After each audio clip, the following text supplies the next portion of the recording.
proclaiming worship Allah alone and avoid al-Tâghût. So Allah subhanahu wa ta'ala is saying that verily we have sent into every nation a warner, a messenger. Every nation, no exception. This is what the Quran says. Every human community in the face of the globe, they had at one point of time a messenger. A warner came to them. Some, they accepted the warner, the messenger, and believed. Some, they rejected him. So those who rejected the messenger, they will be held accountable before Allah on the day of resurrection. Because the messenger came to them and they belied him. Are you following? The messenger came and he told them that you should worship only Allah. Some, they believed. Some, they made mockery of him, ridiculed him. That's why Prophet Muhammad ﷺ said, I have seen on the night of Mi'raj, Isra and Mi'raj, there will be prophets coming on the day of resurrection alone, no followers. Allah sent prophets and no one believed.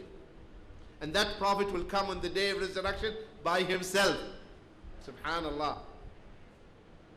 Allah sent him. He delivered the message, but no one responded. So here Allah tells us, because Allah is just, Allah is not going to punish anyone on the day of resurrection, and that while that person has any excuse. The people of hellfire, when they go to Jahannam, they know that they are going to Jahannam because they deserve it. And they are totally convinced, beyond any doubt, that they deserve Jahannam. Because Allah will not give them any excuse. The messengers came to you and you refused them. And this is only applied for a fraction, minorities from among the mankind, which we call in Islam Ahlul Fatra, the people of Fatra. The people who were in this gap, a messenger, then there is a gap, then another messenger came. So this gap, no messenger came. So those people who lived in this gap, are you following? And no messenger came to them, they will be giving a chance in the second life. Into you. So here Allah subhanahu wa ta'ala, that's why Allah says in Surah Al-Mulk, كُلَّمَا أُلْقِيَ فِيهَا فَوْجٌ سَأَلَهُمْ خَزَانَتُهَا أَلَمْ يَأْتِكُمْ نَذِيرٌ قَالُوا بَلَى. Whenever a group of people are thrown into the hellfire, the malaika, the keepers of hellfire, rebuke the people, blame them. أَلَمْ يَأْتِكُمْ نَذِيرٌ. Has no warner. Warners came to us. So there will not be any excuse for anyone on the day of resurrection. Is this clear? Because this question keeps posed from time to time. How about people who did not know about Islam? Don't worry about it. Allah is just. And Allah says that He sent messengers. And if a person, people who fatra, also they will be given a second chance in the second life. Is this clear? But it is our duty now as Muslims to pass the message to the people, to our neighbors, so that they will not have an excuse. Otherwise, your neighbor will grab you in the day of resurrection.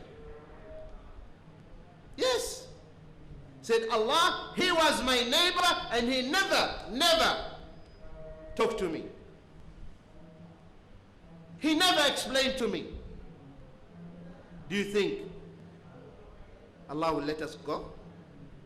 We have responsibility in our shoulders to share the hidayah, the guidance with the people. Is this clear? That's what the Sahaba understood very well. When the Prophet ﷺ, he addressed them on the plain of Arafat.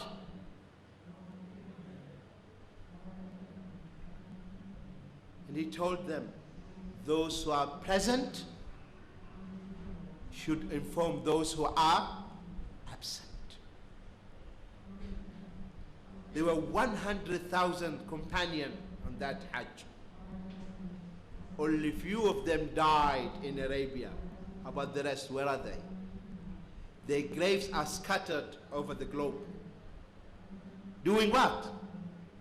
They were passing the message. Taking this hidayah to the people. And we are his followers. And that is our duty. قُلْ هَذِهِ سَبِيلِي أَدْعُو إِلَى اللَّهِ. Say, this is my way. I call unto Allah. We invite the people to the way of Allah. أَنَا وَمَنَ اتَّبَعَنِي. This is my way and the way of my followers. My followers also, they invite the people to the way of guidance, the way of salvation, because we want the people to enter the paradise. We want the people to have peace in this life and in the second. Because we love them, we want them also to have the Jannah. We don't want them to go to the blazing fire. We don't want them. It is our duty to convey the message, and the rest is left to Allah subhanahu wa ta'ala. It's only Allah who opens the hearts. But our duty is to pass the message and also to set an example, to be true Muslims, sincere Muslims.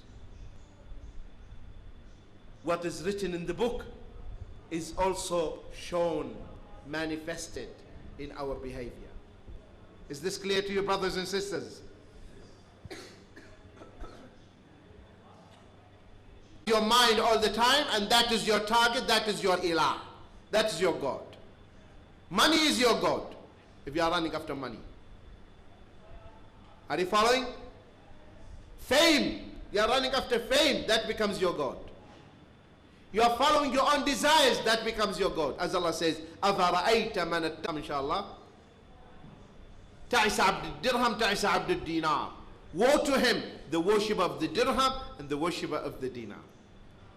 Have you seen a person worshipping dirham and dinar? The pound or the euro or the dollar? Prostrating for it? So what does it mean? That the motivation, what he's after, his goal, his objective is the dollar. So dollar becomes his God. Whether it is halal, haram, it doesn't matter. Is this clear? Are you following? So, here Allah, the Tâghût is anything that is worshipped besides Allah. Anything. Also Allah said, وَقَضَى رَبُّكَ أَلَّا تَعْبُدُوا إِلَّا إِيَّاهُ وَبِالْوَالِدَيْنِ إِحْسَانًا إِمَّا يَبْلُغَنَّ عِنْدَكَ الْكِبَرَ أَحَدُهُمَا أَوْ كِلَاهُمَا فَلَا تَقُلْ لَهُمَا أُفٍّ وَلَا تَنْهَرْهُمَا وَقُلْ لَهُمَا قَوْلًا كَرِيمًا وَاخْفِضْ لَهُمَا جَنَاحَ الذُّلِّ مِنَ الرَّحْمَةِ وَقُلْ رَبِّ ارْحَمْهُمَا كَمَا رَبَّيَانِي صَغِيرًا. By the way, the author, rahimahullah, he formulates the titles. You have to be very careful and concentrate.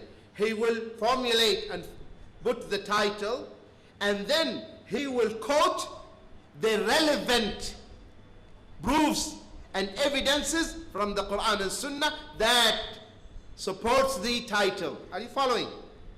He will put the title, then, okay, what are the proofs from Kitab, Quran and Sunnah support this title?